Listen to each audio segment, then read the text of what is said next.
Hello everyone, मैं इराम, आपका afternoon academy में स्वागत है। आज हम लोग पढ़ेंगे क्लास 6 का सिविक्स का बुक का चैप्टर 4 जो हम लोगों ने यहाँ तक करा था। इसे आगे हम लोग प्रोसीड करेंगे। तो चलिए हम लोग यहाँ पे देखते हैं। लिखा हुआ है यहाँ पे क्वेश्चन दिया हुआ है एक, what were Hector and his classmate protesting about. Hector और उसके दोस्त किस बारे में प्रोटेस्ट कर रहे थे।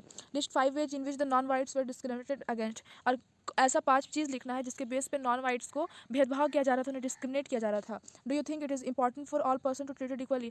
क्या आपको ऐसा लगता है, आप ऐसा सोचते हैं कि सभी इंसान को बराबर का हकदार होना चाहिए, सबको बराबरी का हकदार देना चाहिए। वाई, क्यों।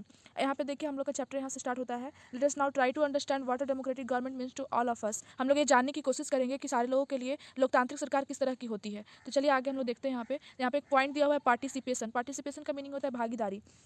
Y do we have regular election, मतलब हम लोग का क्यों हमेशा रेगुलर इलेक्शन होना चाहिए। और you have already read in the previous chapter that people make the decision in democracy. आपने पिछले अध्याय में पढ़ा कि जो लोग हैं वो डिसीजन खुद से लेते हैं, खुद से अपना निर्णय लेते हैं लोकतांत्रिक सरकार में। Through voting in election people elect leader to represent them. लोग क्या करते हैं, लोग खुद से वोट देते हैं और अपना एक प्रतिनिधि चुनते हैं जिसके द्वारा वो अपना अधिकार रख सकते हैं, अपनी सोच को रख सकते हैं। This representatives take decision on behalf of the. चलिए आगे हम लोग देखेंगे। People in doing so it is assume that they will keep in mind the voices and interest of the people. मतलब कि जो हम लोग रिप्रेजेंटेटिव चुनते हैं वो हम लोग का हक में फैसला लेते हैं। ऐसा एज्यूम किया जाता है, माना जाता है कि जो हमारे रिप्रेजेंटेटिव होते हैं वो हमारे सोच का, हमारा इंटरेस्ट का ख्याल रखते हैं। यहाँ पे डिस्कस करने के लिए एक टॉपिक दिया हुआ है, लिखा हुआ है look at some newspaper and discuss some election that you may have read about. यानी कि आपको न्यूज़पेपर देखना है और पढ़ना है और उसमें कुछ ऐसे इलेक्शन के बारे में आपको सोचना है, डिस्कस करना है जो कि उसके बारे में आपने पढ़ा हो। Why do you think elections are required after a fix period. आपको ऐसा क्यों लगता है कि जो इलेक्शन वोट होता है वो हमेशा फिक्स पीरियड में होना चाहिए। चलिए हम लोग आगे देखते हैं। यहाँ पे लिखा हुआ है all governments are elected for fix periods. यानी हमारी जो सरकार होती हैं वो हमेशा फिक्स पीरियड के लिए चुनी जाती हैं। In India this period is 5 years. हम जिस देश में इंडिया में रहते हैं यहाँ पे किसी भी लीडर का जो टाइम पीरियड होता है वो 5 ईयर का होता है, यानी कि 5 साल का होता है। Once elected governments can stay in power only for that period. अगर कोई लीडर एक बार चुना जाता है तो वो सिर्फ उन 5 सालों के लिए ही लीडर हो पाता है। If they want to continue to be in power then they have to reelected by the people. अगर वो उस शक्ति में, उस पद पे फिर से रहना चाहता है तो उसे लोगों के द्वारा फिर से चुना जाना चाहिए। This is a moment when people can sense their power in democracy. और यही एक समय होता है जिसके द्वारा लोग डेमोक्रेसी में, यानी कि लोकतांत्रिक सरकार में अपनी क्षमता को, अपनी पावर को सेंस कर सकते हैं, महसूस कर सकते हैं। In this way the power of the government gets limited by regular election. और जो गवर्नमेंट का जो पावर होता है उन्हें हम लोग लिमिट रख सकते हैं अगर हमेशा टाइम पीरियड में, एक अच्छे से टाइम पीरियड में इलेक्शन हो। तो चलिए आगे देखते हैं।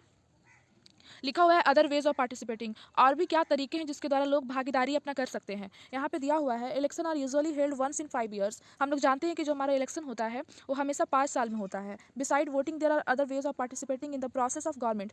तो हम लोग वोट के साथ साथ और भी कई तरीके होते हैं जिसके द्वारा सरकार में अपना भागीदारी कर सकते हैं।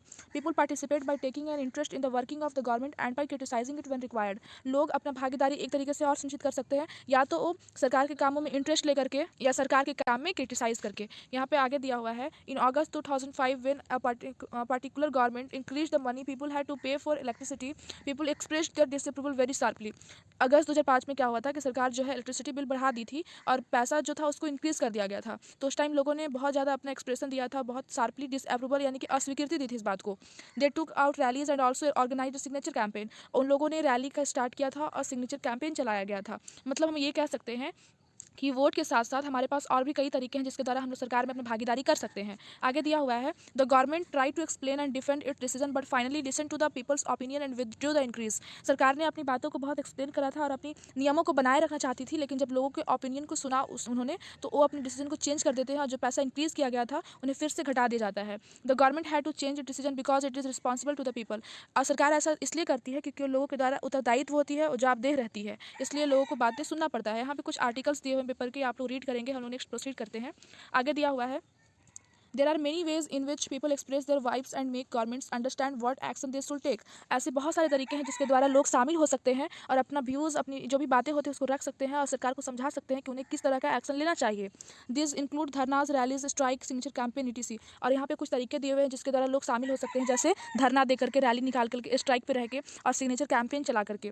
Things that are unfair and unjust are also brought forward. और जो भी अनफेयर होते रहता है, जो भी चीज़ें होती हैं जो सही नहीं हो रही होती हैं, उन्हें फिर से ठीक किया जा सकता है। Newspaper, magazine and TV also play a role in discussing government issues and responsibilities. और भी बहुत सारी चीज़ें हैं जैसे न्यूज़पेपर या फिर मैगजीन या टीवी चैनल्स जो क्या होते हैं, बहुत सारी चीज़ों को दिखाते हैं और बहुत सारी चीज़ों को गवर्नमेंट के इशू को और रिस्पॉन्सिबिलिटी को समझाती है। इन लोगों का भी बहुत बड़ा अहम रोल होता है। यहाँ पे कुछ फोटोग्राफ्स दिए हुए हैं और ये लोग रैली निकाली हुई हैं। आगे हम लोग देखेंगे यहाँ पे While it is true that a democracy allows people to participate, ये बात सच है कि जो लोकतांत्रिक सरकार होती है लोगों को पार्टिसिपेट करने का और कुछ बोलने का मौका देती है. It is also true that not all sections of people are actually able to do so. और ये भी सच है कि जो हर तबके के लोग होते हैं इसमें शामिल नहीं हो पाते हैं. Another way for people to participate is by organizing themselves into social movements that seek to challenge the government and its functioning. और भी तरीके हैं जिसके द्वारा लोग शामिल होते हैं, जैसे कुछ मूवमेंट करके लोग क्या करते हैं, कुछ मूवमेंट ऑर्गेनाइज करते हैं और सरकार को चैलेंज करते हैं.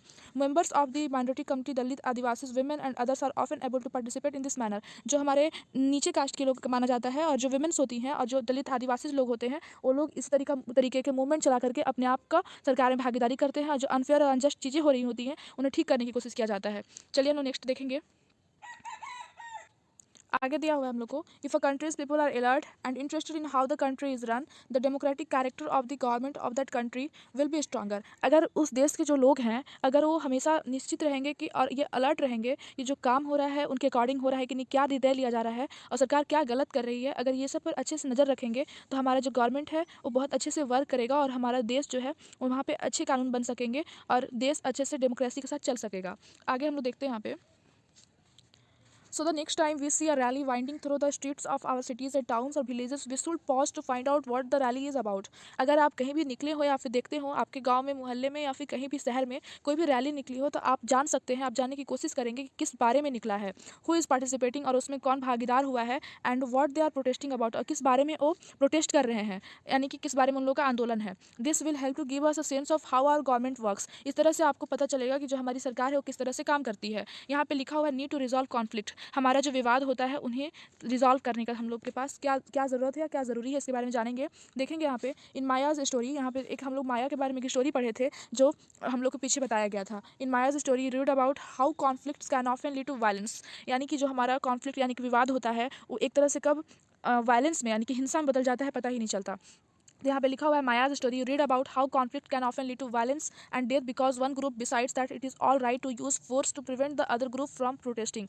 यानी कि आपने माया की कहानी में देखा और पढ़ा कि जो विवाद है किस तरह से हिंसा में बदल जाता है और जो लोग ये मानते हैं कि ये सही है, ये कानून सही है, वो दूसरे सामने वाले लोगों को जो ये कर रहे होते हैं, प्रोटेस्ट कर रहे होते हैं, उन लोगों को रोकने का, उन्हें दबाने का काम करते हैं. आगे देखिए यहाँ पे दिया हुआ है एक बॉक्स दिया हुआ है आपको जिसमें फिर से स्टोरी अगैन पढ़ने के लिए कह रहा है, उससे कुछ रिलेटेड क्वेश्चंस हैं, हम लोग चैप्टर पे पढ़ेंगे, ध्यान देंगे. Conflicts occur when people of different culture, religions, regions और economic background do not get along with each other. हम लोग के पास विवाद क्यों उत्पन्न होता है? क्योंकि हम लोग बहुत सारे कल्चर, बहुत सारे रिलीजन, धर्म के लोग होते हैं और हमारा जो इकोनॉमिक बैकग्राउंड है वो भी अलग अलग होता है. कुछ लोग अमीर होते हैं, कुछ लोग गरीब होते हैं. इसकी वजह से बहुत सारी चीज़ें हैं जो कि उत्पन्न होती हैं. और when some among them feel they are being discriminated against, यानी कि जब वो लोग को और भी ख़राब महसूस होता है, फील करते हैं जब किसी चीज़ के बारे में वो भेदभाव के शिकार हो रहे होते हैं.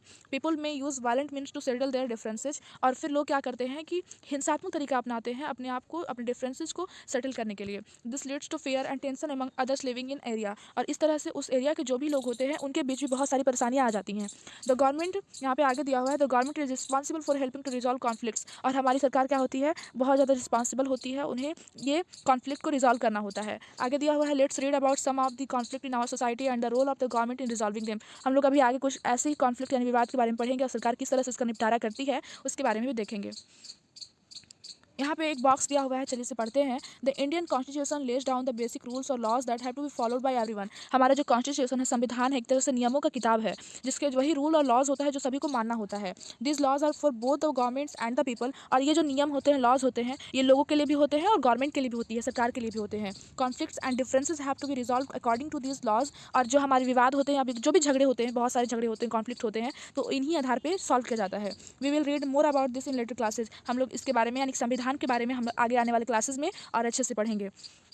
नेक्स्ट हम लोग देखते हैं religious processions and celebrations can sometimes lead to conflicts. बहुत बार क्या होता है, जब हमारी धार्मिक रैलियाँ निकलती हैं और बहुत सारे धार्मिक लोग जो होते हैं उन लोग जो भी सेलिब्रेशंस करते हैं उस पर भी बहुत सारी कॉन्फ्लिक्ट्स आती हैं, मतलब झगड़े होते हैं. For example the route a procession takes may lead to conflict. मतलब कि जिस रूट पे, मतलब हम लोग जानते हैं कि बहुत सारे त्यौहार मनाए जाते हैं इंडिया में अलग अलग प्रकार के, तो बहुत सारी रैलियाँ निकाली जाती है, लोग जाते हैं, तो उसमें क्या होता है कि बहुत ज़्यादा झगड़ा होने का संभावना होता है, कॉन्फ्लिक्ट होता है, विवाद होने लगते हैं. The government particularly the police play an an important role in getting representative of concerned communities to meet and try and arrive at a solution। तो इसमें हमारी सरकार के साथ साथ पुलिस का भी बहुत ही अहम भूमिका होता है। वो क्या करती है कि वो जो इंपॉर्टेंट लोग होते हैं उन लोगों के साथ मिल करके और जो भी चीज़ें होती हैं वहाँ पे पहुँच करके सॉल्यूशन यानी कि सॉल्व करने की कोशिश करते हैं।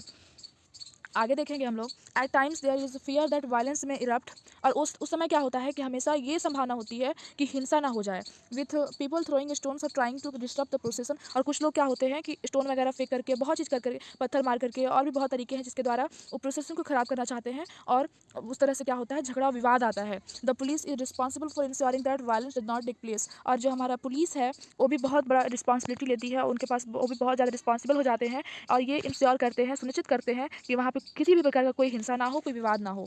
आगे हम लोग देखेंगे यहाँ पे दिया हुआ है एक new topic, rivers too can become a source of conflict between states. कभी कभी क्या होता है कि दो राज्यों में विवाद उत्पन्न हो जाते हैं रिवर की वजह से, यानी कि नदियों की वजह से। और river may begin in one state flow through, यानी कि हमारा जो नदी होता है वो एक राज्य से शुरू होकर के दूसरे राज्य तक जाता है। यहाँ पे दिया हुआ है another and and in a third, मतलब कि एक राज्य से शुरू होता है, दूसरे राज्य तक जाता है, और फिर तीसरे राज्य में अंत होता है उसका। The sharing of river water between different state that the river goes through the becoming an issue of conflict. और इस तरह से जो बहुत जगहों में वाटर जाता है, इसकी वजह से डिफरेंट स्टेट में जाने की वजह से वहाँ पे एक इशू, एक विवाद उत्पन्न हो जाता है। For example, you may have heard about the Kaveri water dispute between Karnataka and Tamil Nadu. मतलब आपने जरूर सुना होगा कि कावेरी रिवर जो है दो राज्यों से होकर गुजरती है, कर्नाटका एंड तमिलनाडु, मतलब उन लोग के बीच में होकर जाती है।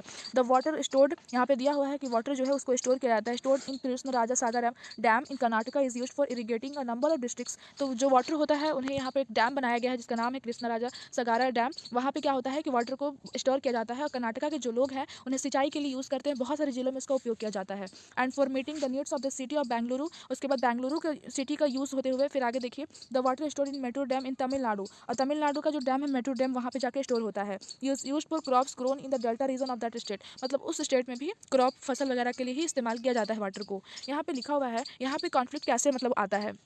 Conflict arises because both dams are one the same river. जो हम लोग दो डैम पढ़े वो दोनों डैम किस पे है, एक ही रिवर पे है, इसके वजह से क्या होता है, हमेशा विवाद उत्पन्न होता है। The down stream dam in Tamil Nadu can only be filled up if water is release from the up stream और लोकेटेड इन कर्नाटका। मतलब जो हमारा तमिलनाडु का जो डैम है वो नीचे में आता है, और वहाँ पे वाटर तभी आता है जब वहाँ के अप स्ट्रीम यानी कि ऊपर के जो लोकेटेड है कर्नाटका, वहाँ से रिलीज किया जाता है वाटर, यानी कि पानी को छोड़ा जाता है। यानी कर्नाटका ऊपर में है और जो तमिलनाडु डैम है वो नीचे में है, तो जब कर्नाटका के डैम से पानी को छोड़ा जाता है तभी वो जाके नीचे जा पाता है, रिलीज हो पाता है। तो इसकी वजह से आगे देखेंगे हम लोग,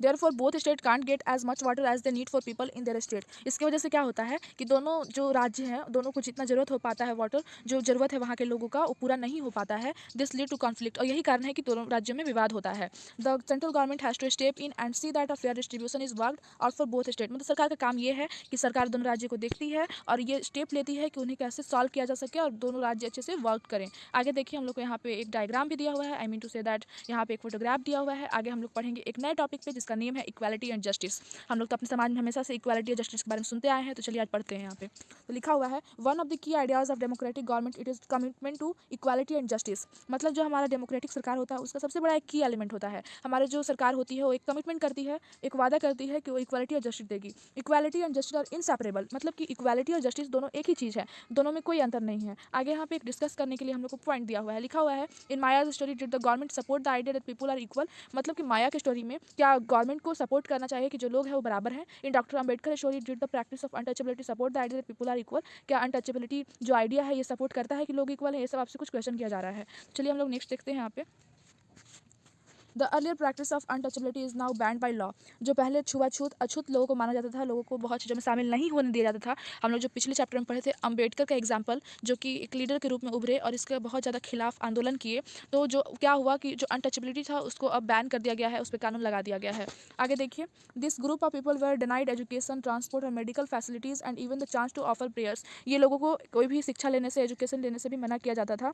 इन्हें ट्रांसपोर्ट में यानी कहीं आने जाने में, या फिर मेडिकल फैसिलिटीज़, कोई भी स्वास्थ्य संबंधी जो चीज़ें होती हैं, और बहुत सारे चांस, यहाँ तक कि इन लोगों को मंदिरों में जा करके प्रेयर करने का भी चांस नहीं मिलता था।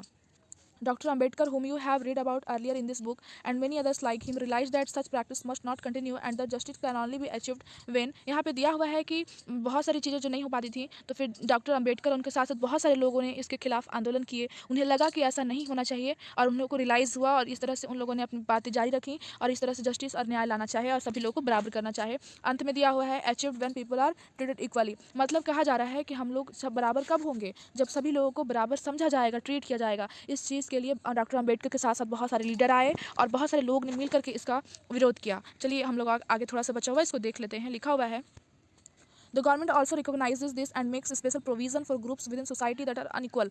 सरकार ने भी इस चीज़ों को जाना पहचाना और उसके बाद बहुत सारे स्पेशल चीज़ें करी गई इन लोगों के लिए और सोसाइटी के लिए, ताकि इन्हें अनइक्वल नहीं रहना दिया जाना चाहिए।